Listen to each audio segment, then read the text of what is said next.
Thank you.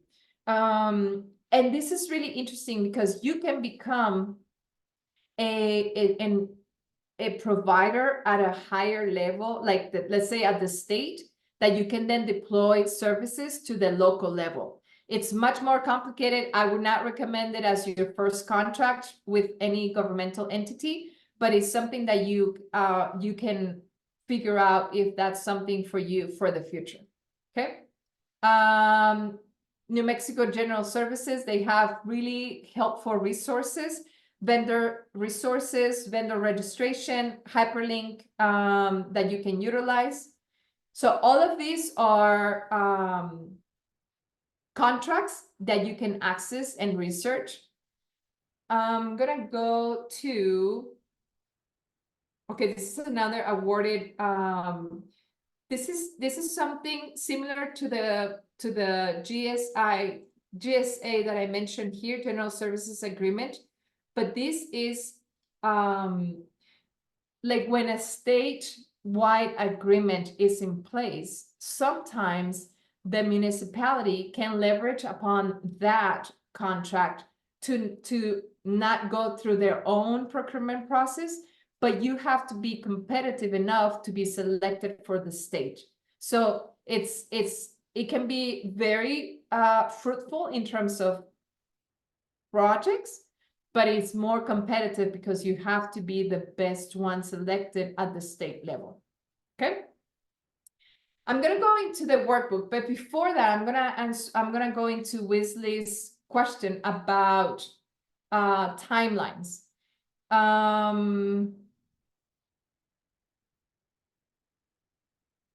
Timelines. Usually government entities are 30-day payment. Okay. So that, remember the April proposal, signature of the contract, September, starting of the project in October. All of that time I didn't have a contract, right? But then once the contract started, then now I have to do the work, right? So that takes time. And once the deliverable is sent, whichever deliverable may be goods or maybe services or maybe professional services, once that is delivered, then at that point I can invoice. Okay. Once I invoice, for the most part, they take between 3 and 4 weeks to send a payment. And actually this happened to me once. It was a check, and where I am located, it took 2 weeks for that check to get here.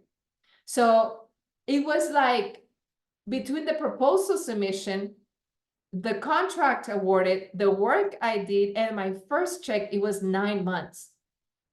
So it can be a very long-term proposal, okay?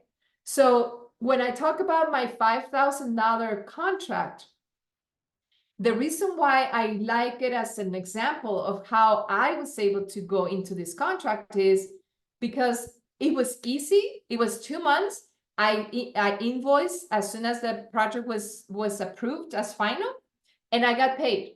It was not a lot of money, but it was not the 9-month process, right, for a proposal. Then as you go more, as you build your pipeline, what you can do is you can actually stagger projects, right? Stagger projects, and if, although it's a little hard sometimes when we are solo entities, but what you could do is send proposals, even if they're smaller, in between those bigger projects, so your cash flow continues to flow during those long stretches of bigger projects that you are building for bigger amounts of contracts. I want to circle back to that $5,000 contract because, one, it was my first official project under my company. I had done projects, but not under my company, right? So once I finished that project, guess what? I had 2 things out of that project. One was my second official, my first official contract, my second contract as a small business. 2, I had an additional item as a portfolio that I can talk about. And number 3, I had the relationship. About a year later, that entity is a smaller entity. they reached out to me and say, Griselda, we're about to publish an RFP for services of X and Y. It was a much bigger project, and we would like for you to submit a proposal.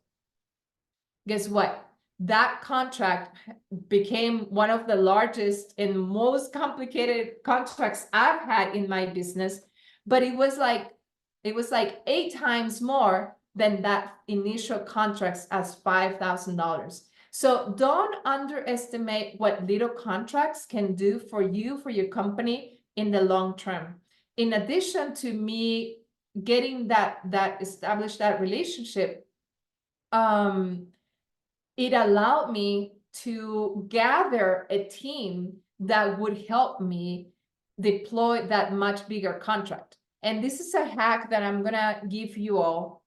I'm gonna pause here on the sharing, because one of the key elements to be competitive for a government contract is you need to compete with the small, medium, and large companies, right? And so although some government entities do have preferences for smaller type of businesses, that is not the general case. So what you need to do is, let's say that Lava has the opportunity to go for a marketing plan for the city of Las Cruces. Oh, I have a better one. There's actually a new contractor for the Department of Tourism for New Mexico as a whole. They're out of the state. They are a company located in Nevada. They're an incredible agency. They are fun. They're high quality work, etc. But guess what? What is their weak area? They're in Nevada. They are. This is their first contract in New Mexico. So if you, as a vendor, as a resident, as a company, what would you see as their biggest weakness? No experience with how people here take lunches, or the little perky things that makes us New Mexico. They are not familiar with New Mexico, so they know this. So what are they looking for? They need subcontractors. They need subcontractors. They need partnerships. They need people on the field. They need partners. They need partners, right? Hint, hint, Lava. I mean, this is private entity, right? But there are a big contract for the Department of Tourism for New Mexico. So why do I say become the most knowledgeable person on your potential client? Because if I did not follow the New Mexico Department of Tourism, I would not know that this contract was awarded, right? And therefore, I would not know that there is the opportunity for subcontractors, right? And so how do I take the weaknesses from current providers to make it my strength? But in the other side, how do I become stronger by bringing partners in proposals, right? By bringing partners to fill in gaps that I don't have the expertise, I don't have the bandwidth, I don't have whatever is missing. How do I bring, and actually I was talking to somebody yesterday, I said, one of the reasons why I told you about this much bigger contract, I am a solo women-owned business. I'm myself and a bunch of people that I know that I'm comfortable working with. My proposal in that project, it was 7 people. So I turned my company, one person, to look like a big company through partnerships. So how can you leverage on your network, on your knowledge, on knowing your weak areas to strengthen them to become one that is competing, that is competing at the level of those bigger companies, right? And how do you fill in the gaps that you know your client needs that you may not have the skills to fill in those gaps, right? So that is super important. Wesley, did I answer your question on the timeline on payment? Yes, I was just trying to bring that up because people should be aware of that. I had a contract with the Department of Interior that was, I mean, it was their 120 days out once you submitted an invoice. Yeah, So if you weren't able to afford to function the project, I mean, because when you submit it as 120 days out to payment, so you're going to have another 120 days or 150 days of work to do before you could even get your next payment. So exactly. the federal government, sometimes their pay timeline is quite extended. Yes, yes. And that's why congratulations on that contract with the federal government, Wesley. And that is why actually I would recommend federal level to be later as you become stronger as a company, as some of you are in like the first couple of years of you functioning as a business. I would highly recommend you starting at the local level, maybe municipality, county, some state, but get some experience under your belt, right? Get the feeling of what it is to work with the government. It is definitely different than working with private entities. And it is a big opportunity in terms of money, as I show you through all of those budgets, right? But it's definitely something that you need to be prepared for. It's exciting. But it can take a long time. Long story short, that big contract, it's taken me about 10 months to go from start to finish.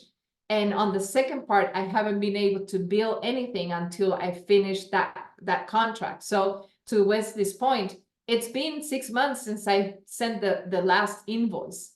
So while it can be very lucrative to be a vendor for a government, it has its caveats on timelines and on requirements, etc.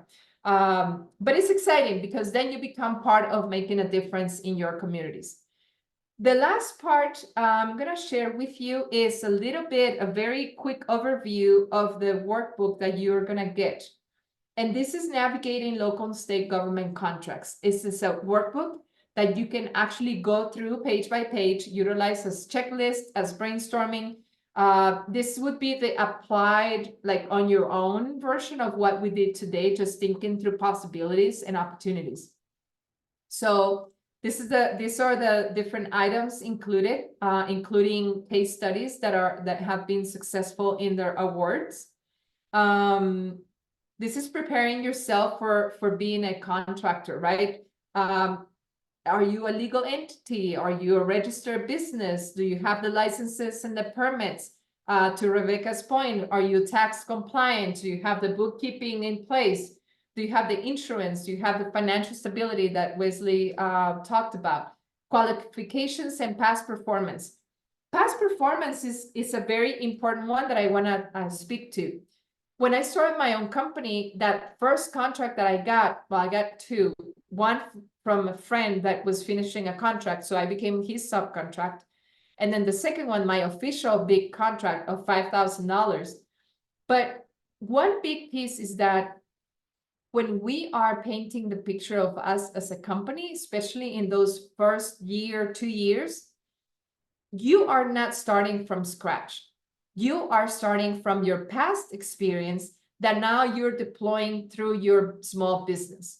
So when you are crafting proposals, when you're crafting cover letters, when you're crafting quotes or bids, make sure that you capture the work that you've done in the past as a professional, as a person who was doing the work just in a different capacity, because a lot of times we are in this bind where like, but I don't have a portfolio from my company. Yet you do have a portfolio as a person, right? And so make sure that you covered those areas as you move into building your portfolio. Don't lie, but leverage upon your past experience.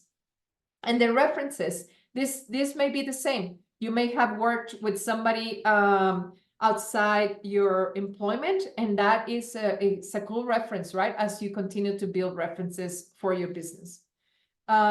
This is a proposal checklist, understand the requirements, and actually in the workbook, you're gonna see areas where you can actually work through the requirements and like ask yourself questions. And if there's gaps in what you need to do, you have space to craft an action plan, etc. So I would be very curious if any of you work through the workbook and if you provide feedback on how this worked for you. Then submission of the proposal, make sure that if you submit anything that has a deadline, even if it's not perfect, that you submit it on time. Because if you submit it late, you will be disqualified. So make sure that the timeline is something that you keep in mind and you reverse engineer getting there. Contract award, common reasons of non-awards, and then how you can address those. Those are part of the workbook. Steps in fulfilling the contract and possible questions why this contract may not be completed on time or at all.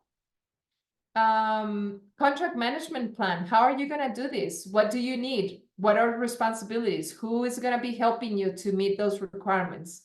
And then the case studies. If you don't remember anything else from this workshop, what is one thing I ask you to do at the end of this workshop? It's right there on top of the page, please.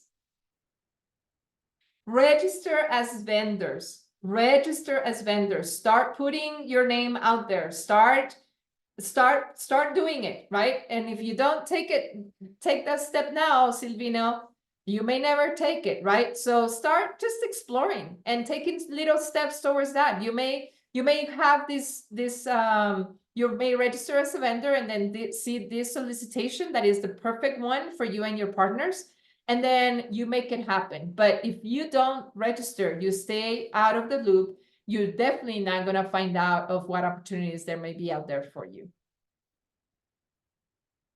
And with that, again, this is my contact information that you will receive.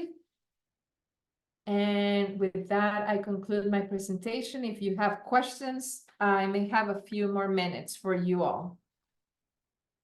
Thank you so much for the friendly and knowledgeable and hard research that you gave us, because if we gave that to the team in Nevada, they wouldn't need us as partners.